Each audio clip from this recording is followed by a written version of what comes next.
बिस्मिल्लाहिर्रहमानिर्रहीम अस्सलाम वालेकुम। ये कहानी खसूसी तौर पर मथेरा वॉइस के व्यूअर्स के लिए बनाई गई है। चलिए कहानी शुरू करते हैं। मैं और मेरी बीवी एक दिन सुनार की दुकान पर गए। ना कोई त्यौहार था, ना कोई खास मौका, बस दिल चाहा कि बीवी के लिए सोने की एक अंगूठी खरीद ली जाए। दुकान में दाखिल होते ही सोने की चमक आंखों को खेरा करने लगी। शीशे की शोकेस में रखी अंगूठियां ऐसे लग रही थीं जैसे हर एक के अंदर कोई कहानी छुपी हो। मेरी बीवी एक एक अंगूठी को गौर से देख रही थी। कभी उसे उंगली में पहनकर देखती, कभी वापस रख देती। कुछ देर बाद उसकी निगाह एक सादा मगर बहुत नफीस अंगूठी पर जा ठहरी। उसने खामोशी से मेरी तरफ देखा और हल्की सी मुस्कुराहट के साथ सर हिला दिया। मैं समझ गया कि उसे यही पसंद आ गई है। मैंने कीमत पूछी, अदायगी की और अंगूठी की डब्बी जेब में रख ली। दिल में अजीब सी खुशी थी कि मैं अपनी बीवी की एक ख्वाहिश पूरी कर सका। जैसे ही मैं दुकान से बाहर निकलने के लिए मुड़ा, अचानक किसी ने पीछे से आवाज दी, बेटा जरा रुको। मैंने पलट कर देखा। सामने एक बावकार दरमियानी उम्र के शख्स खड़े थे। चेहरे पर वकार था, आंखों में अपनायत थी और अंदाज ऐसा था जैसे बरसों का ताल्लुक हो। वो चंद लम्हे मुझे गौर से देखते रहे, फिर आगे बढ़े और बड़ी गर्म जोशी से मुझे गले लगा लिया। मैं चंद लम्हे साकित रह गया। चेहरा जाना पहचाना था, मगर जहन पर जोर देने के बावजूद याद नहीं आ रहा था कि कहाँ मुलाकात हुई थी। उन्होंने मुस्कुराते हुए कहा, बेटा लगता है पहचानने की कोशिश कर रहे हो।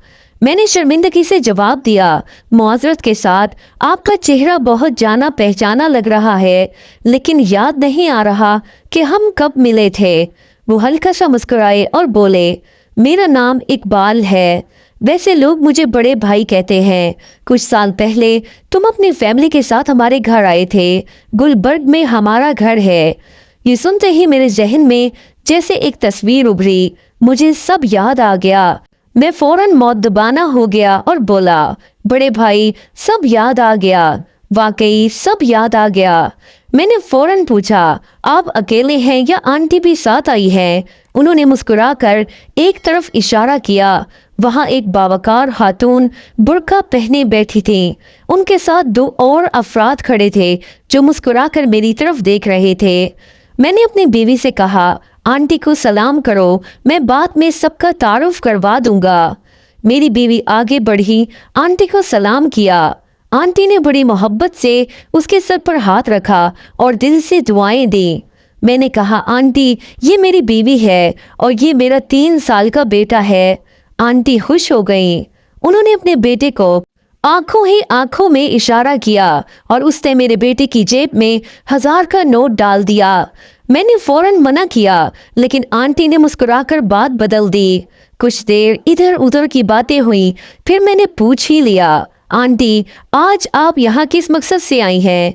आंटी ने आहिस्तगी से कहा, अल्लाह ने मेरी बेटी को बेटे की नेमत से नवाजा है।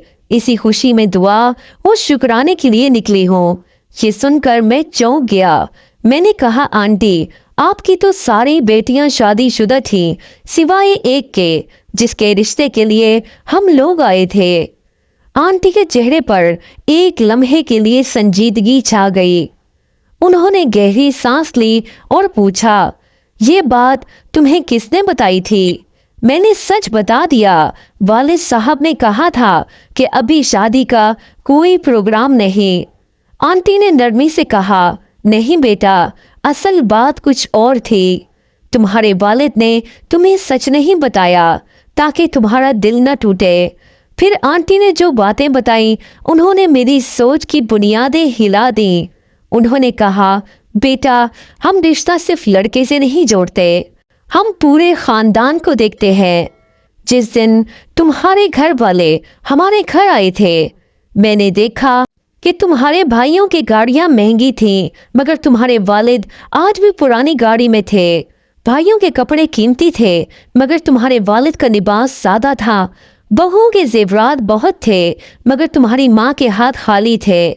घर में सब अपना अपना खाना पकाते थे, मगर वालदैन का खाना तुम्हारी बहन बनाती थी। आंटी की आवाज में दर्द था।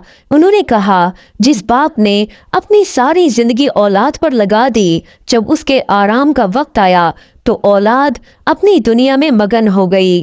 बेटा, हम ऐसे खानदान में अपनी बेटी नहीं दे सकते थे। ये सुनकर मेरी आंखों के सामने मेरे वालिदैन की पूरी जिंदगी घूम गई। मुझे याद आया, मैंने आज अपनी बीवी के लिए सोने की अंगूठी खरीदी, मगर कभी ये ना सोचा कि मेरी माँ ने मेरी शादी के लिए अपना सारा जेवर बेच दिया था। मेरी गाड़ी बेहतर थी, मेरा लिबास बेहतर था, मेरा घर ज्यादा सजा हुआ था, मगर मेरे वालिद आज भी औलाद की जिम्मेदारियां उठा रहे थे। उस दिन मुझे एहसास हुआ कि असल कामयाबी पैसों से नहीं, एहसास और किरदार से नापी जाती है। मेरे वालिदैन अजीम थे और मैं खुद को कामयाब समझकर भी उनके सामने बहुत छोटा था। नाजरीन, कहानी अच्छी लगे तो कमेंट में ज़रूर बताएं और चैनल को सब्सक्राइब करें, वीडियो को लाइक करें, बेल आइकन के बटन को ज़रूर प्रेस करें ताकि आने वाली तमाम वीडियोस के नोटिफिकेशंस आप सबको बर वक्त मिलती रहें। Thanks for watching. अल्लाह हाफिज़।